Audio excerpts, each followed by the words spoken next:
Alhamdulillah, Alhamdulillahilladzi anzala al-Qur'an hudan lin-nasi wa bayyinatin minal huda wal furqan. Asyhadu an la ilaha illallah wahdahu la syarika lah wa asyhadu anna Muhammadan 'abduhu wa rasuluhu la nabiyya ba'dah. Allahumma shalli wa sallim wa barik ala sayyidina Muhammadin wa ala alihi wa sahbihi ajma'in wa tabi'ina wa tabi'ihim bi ihsanin ila yaumiddin. Amma ba'd, fa ya ayyuhal hadirun, usikum wa nafsiya bi taqwallahi wa ta'atihi faqad faza man ata'ahu wa taqahu. A'udzu billahi minasy syaithanir rajim. Bismillahirrahmanirrahim. Inna fatahna laka fathan mubina liyaghfira laka Allahu ma taqaddama min dhanbika wa ma ta'akhkhara wa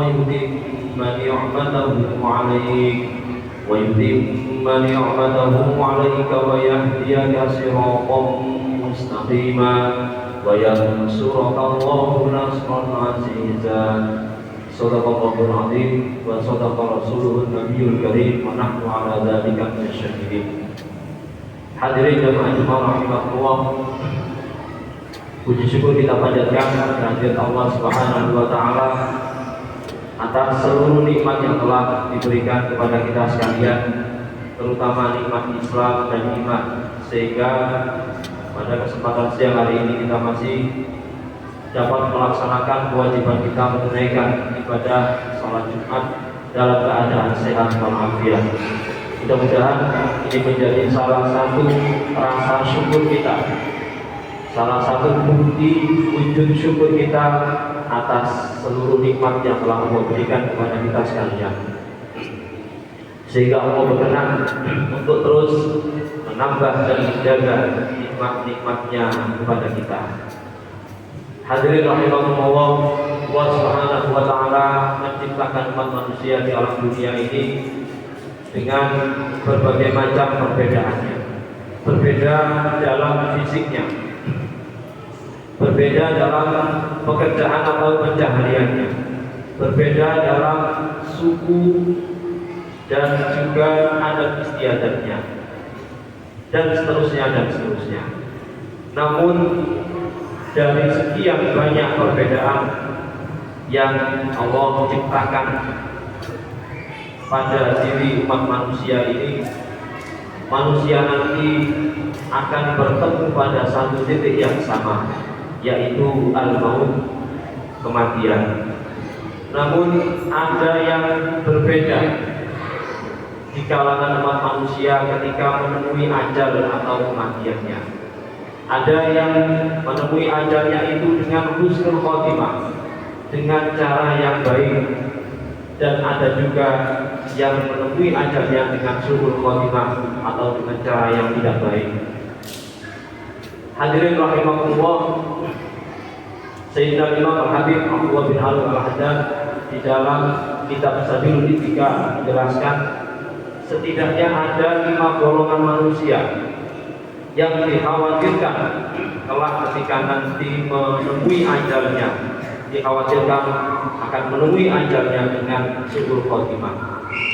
5 golongan tersebut, yang pertama adalah al-mutahamin bis shalah, yaitu golongan orang yang suka meremehkan ibadah sholat, baik meremehkan dari segi waktu pelaksanaannya maupun dalam hal tata cara pelaksanaan ibadah sholat itu tersendiri.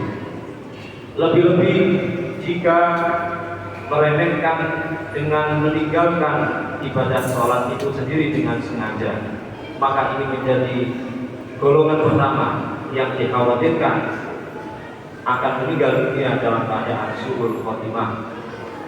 Karena sholat merupakan ibadah atau perkara yang pertama kali nanti akan dihisab oleh Allah dari seorang hamba kelak di hari kiamat. Awwalu ma yuhasabu bihi al-'abdu yaumil qiyamah as-shalah. Kemudian jamaah rahimahumullah, golongan kedua yaitu al-mudhilu li syurbil khamr.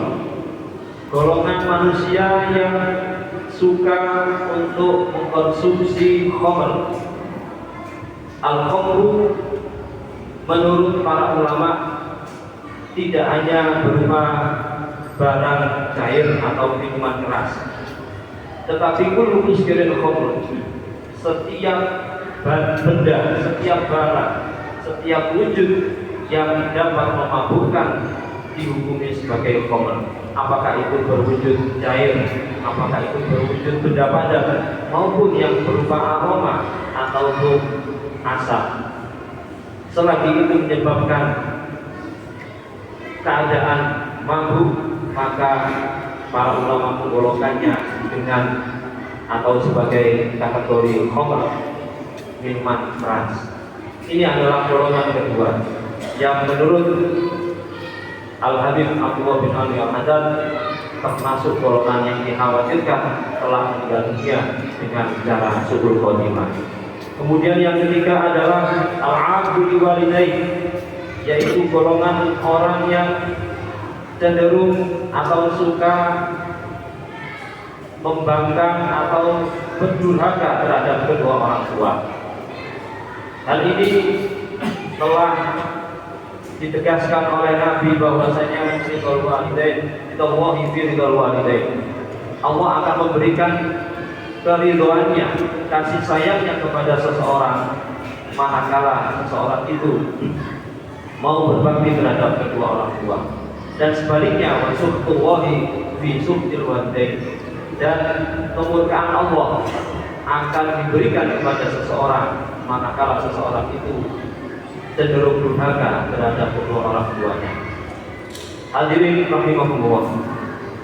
Kemudian golongan yang keempat adalah alladzi yu'dil muslimin, yaitu golongan manusia yang di dalam kehidupan sehari-harinya seringkali merugikan dan menyakiti kehidupan umat Islam yang lain, baik dari segi perkataannya, dari segi perbuatannya, sikapnya, dan lain sebagainya.